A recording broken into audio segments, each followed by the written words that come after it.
उदाहरण नंबर 14 है, बंगलोर के एक बस स्टैंड से यदि हम 2 टिकट मल्लेश्वरम के और 3 टिकट यशवंतपुर के खरीदें तो कुल लागत 46 रुपए है। परंतु यदि हम 3 टिकट मल्लेश्वरम के और 5 टिकट यशवंतपुर के खरीदें तो कुल लागत 76 रुपए है। बस स्टैंड से मल्लेश्वरम का किराया तथा बस स्टैंड से यशवंतपुर का किराया ज्ञात कीजिए। तो ये बहुत आसान सा क्वेश्चन है। पहली बात तो ये कि जिस चीज को पूछा जाता है क्वेश्चन में उसी को आप एक्स और वाई लोगे। पूरे चैप्टर में ये रूल चल रहा है। तो यहां पर दो चीजें हैं, एक तो बस स्टैंड से मल्लेश्वरम का किराया, इसको हम एक्स मान लेंगे। बस स्टैंड से यशवंतपुर का किराया, इसको हम वाई मान लेंगे और आगे बढ़ेंगे। मैं लिख देता हूं, ध्यान से देखो। माना बस स्टैंड से मल्लेश्वरम का किराया एक्स रुपए तथा बस स्टैंड से यशवंतपुर का किराया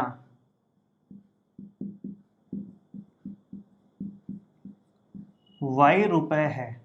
ठीक है, ये मान लिया हमने। अब इसके आगे देखो। पहली बात तो ये कि हमें प्रश्न पढ़ के शांति से समीकरण बनानी है।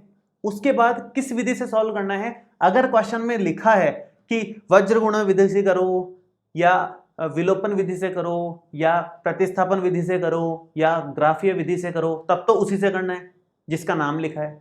अगर नाम नहीं लिखा है तो आपको जो विधि पसंद है आप उससे सॉल्व कर सकते हो। एक भी नंबर नहीं कटेगा, भले किसी भी प्रश्नावली का प्रश्न हो। जब तक उसने ये नहीं लिखा कि किस विधि से करो, तब तक आप किसी भी विधि से करो, सबसे सही माना जाएगा। लेकिन अगर उसने बोल दिया कि इस पर्टिकुलर विधि से ही करना है आपको, तब तो उसी से करना पड़ेगा। किसी और से कर दिया तो गलत मानेंगे फिर वो, है ना। तो फिलहाल तो इसमें नहीं लिखा हुआ है तो हम किसी से भी कर सकते हैं, लेकिन हम इसको वज्र गुणन से ही करेंगे ताकि हमारी प्रैक्टिस हो जाए उससे। देखो अब आगे इक्वेशन बना लेते हैं। इक्वेशन कैसे बनाएंगे। मल्लेश्वरम का किराया तो एक्स रुपए है, यशवंतपुर का किराया वाई रुपए है। अब 2 टिकट मल्लेश्वरम के ले रहे हैं, एक टिकट का किराया एक्स रुपए है तो 2 टिकट का किराया कितना हो जाएगा, 2x रुपए हो जाएगा। और यशवंतपुर का किराया वाई रुपए है और यशवंतपुर के कितने टिकट लिए हैं, 3 टिकट। तो 3 टिकट लोगे तो 3 वाई रुपए किराया हो जाएगा।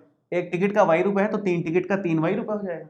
और कुल कितने रुपए देने पड़े हैं इसको, 46 रुपए देने पड़े हैं। ये हमारी समीकरण नंबर 1 हो गई। दूसरी समीकरण बनेगी आगे जो इंफॉर्मेशन है उससे। परंतु यदि हम 3 टिकट मल्लेश्वरम के लेते हैं, एक टिकट का मल्लेश्वरम का किराया एक्स रुपए है तो 3 टिकट का 3x रुपए हो जाएगा। और साथ में 5 टिकट यशवंतपुर के खरीदें, 5 टिकट यशवंतपुर के तो 5 गुणा वाई, क्योंकि एक टिकट का किराया वाई रुपए है। वो कितना आता है कुल, वो 74 रुपए पड़ रहा है। तो ये समीकरण नंबर हमारी 2 हो गई। 2 समीकरणें हमने आसानी से निकाल ली हैं। अब उसको वज्र गुणन विधि से सॉल्व करने का तरीका ये होता है कि बराबर में 0 होना चाहिए आपके पास, उसको उस तरफ ले जाओ आप, तब आसानी से सॉल्व हो जाएगा। तो बराबर में 0 नहीं है तो उस तरफ ले जाते हैं, कोई दिक्कत नहीं है उसमें। तो मैं यहां लिखता हूं, देखो क्या लिखेंगे इसको लिखोगे आप 2x प्लस में 3y और माइनस में 46 बराबर में 0। और यहां आएगा 3x प्लस में 5y माइनस में 74 और बराबर में 0। अब इसको हल कर लेना है। हल करने का तरीका फिक्स्ड है। सबसे पहले x और उसके बटे में लिखोगे, फिर माइनस का y और उसके बटे में लिखोगे, फिर 1 और उसके बटे में लिखोगे। क्या लिखना है देखो ध्यान से। x के नीचे लिखने के लिए ये छुपा लेंगे और गुणांक, इसका गुणांक इसको छुपा लिया तो इसका गुणांक और इसका गुणांक, फिर माइनस इसका गुणांक और इसका गुणांक। तो देखो 3 गुणा माइनस 74, फिर बीच में तो माइनस का साइन लगता ही लगता है, ये हमने सीखा है अभी थोड़ी देर पहले, फिक्स है, सब में लगी गए। तो उसके बाद इसको छुपाने पर 5 गुणा माइनस 46, 5 गुणा माइनस का 46, तो ये गुणा ये माइनस ये गुणा ये हमने लिख लिया। अब y के नीचे इसको छुपा लिया तो ये गुणा ये माइनस ये गुणा ये, तो 2 गुणा माइनस का 74 और माइनस साइन 3 गुणा माइनस का 46, ये बना दिया। अब 1 के नीचे क्या लेना है, इसको छुपा लो, तो 2 गुणा 5 माइनस 3 गुणा 3, 2 गुणा 5 -3 गुणा 3, ये बना ली हमने। अब इसको सॉल्व कर लो, बस हो गया काम। सॉल्व करने के लिए थोड़ी बहुत कैलकुलेशन तो करनी पड़ेगी। जैसे 74 को 3 से गुणा करोगे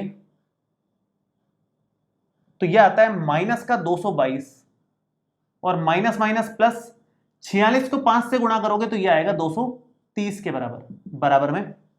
अब माइनस का y और 74 को 2 से करोगे तो ये आएगा माइनस का 148, और माइनस माइनस प्लस 46 को 3 से करोगे तो ये आएगा 138, बराबर में